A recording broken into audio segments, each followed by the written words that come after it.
édition de la CGECI Académie. Place présence de son Excellence M. Paul KAGAME, Président de la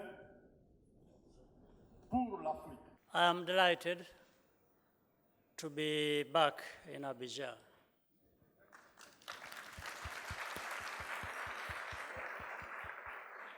With an added initial to my names. You remember last time I have added S, which is Sipo. I was given a name here in Abidjan. And I thank you for the invitation to participate in this year's Academy. Let me take this opportunity to also thank the government of Côte d'Ivoire for the warm welcome and gracious African hospitality that we have come to expect in this country. When the CGECI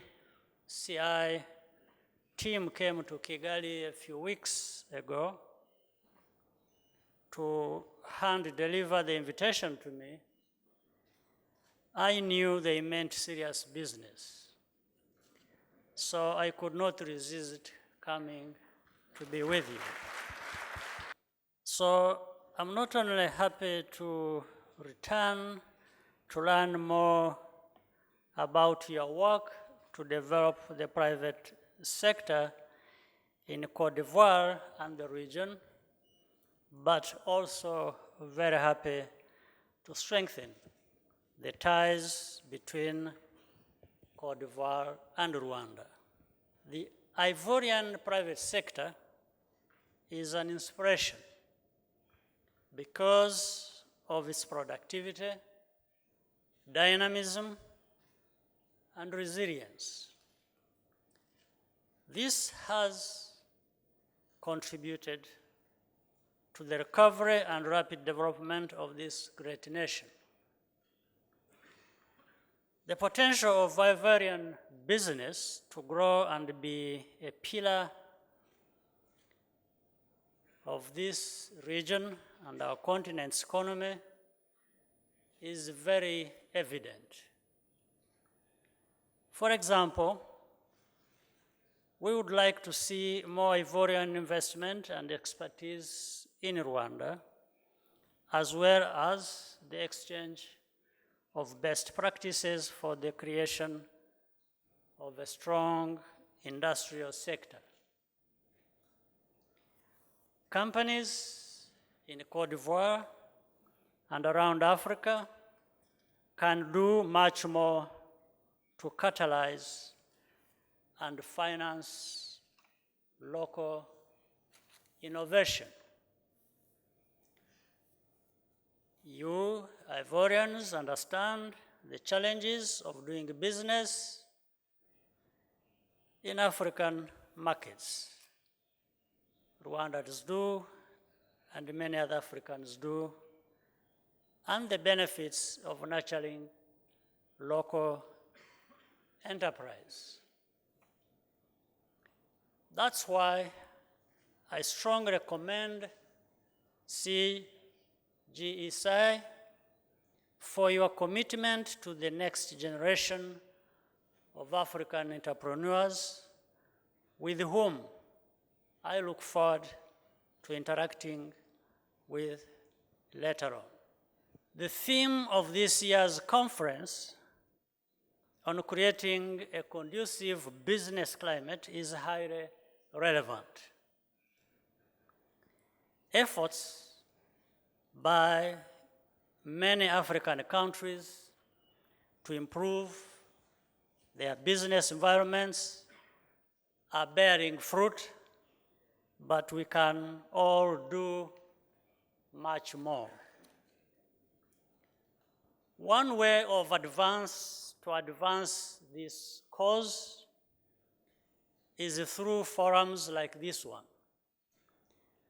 Coming together here, we make useful connections, share experiences, and learn from each other.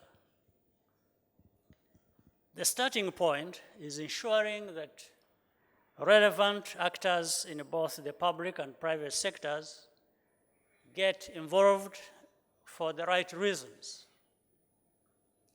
Ultimately, what we seek to attract and retain,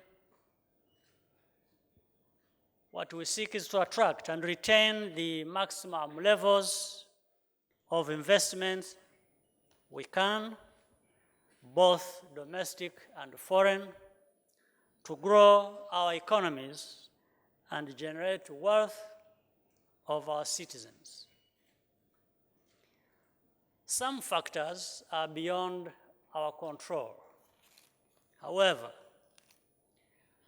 what is within our reach is ensuring that we get the best value for every amount invested.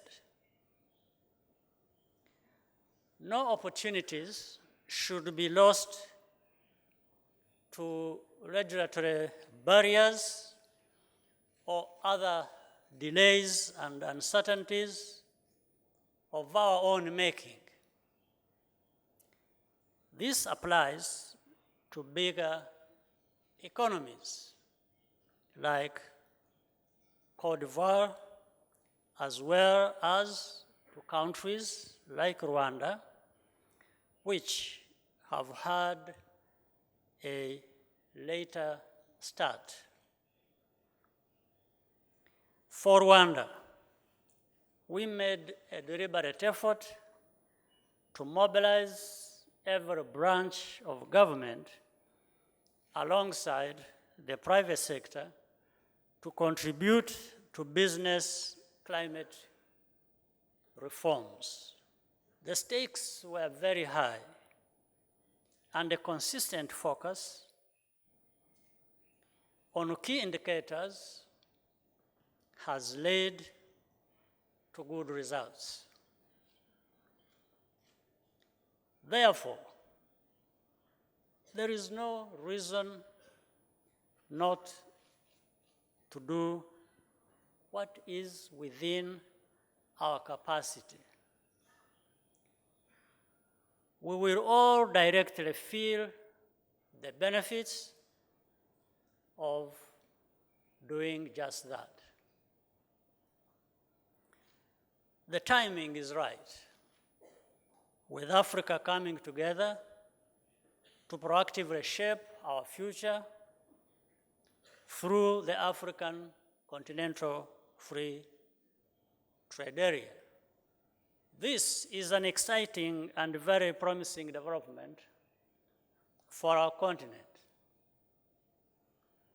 Each country and region has to do its part to ensure the success of the economic integration that we all want to see. We are counting on you and your colleagues around Africa to sustain that momentum. You are well placed to mobilize our business communities to seize this exceptional chance. Now is the time to prepare for the implementation phase and capitalize on the benefits that the African Continental Free Trade Area holds for everyone involved. The relationships represented at this forum provide ample evidence that you have already built a solid foundation. It should therefore be relatively easy to take it the rest of the way. Governments must also do their part to listen to and work with the private sector to overcome existing barriers to doing business. We must also ensure that young people are equipped with the education and training required to take advantage of new opportunities. At the same time, it is critical to invest in building positive mindsets in Africa's young people, especially around entrepreneurship and innovation, just as you are doing through your mentorship program. Finally, we have to reach a point where our countries have the capacity to finance our own transformation, or at least the bigger part of it. Development aid has been useful, and it continues to be useful, especially when we work together. We work to get the most impact out of every cent that we receive. But the point has never been to remain independent forever, when we have always had the potential to be wealthy ourselves. Besides, there are much more productive ways for our continent to partner with various countries and regions for mutual benefit, including those that provide aid. This remains an urgent task, and the African private sector has an indispensable role to play. May I, on this note, once again, thank you all very much and look forward to more interaction with you.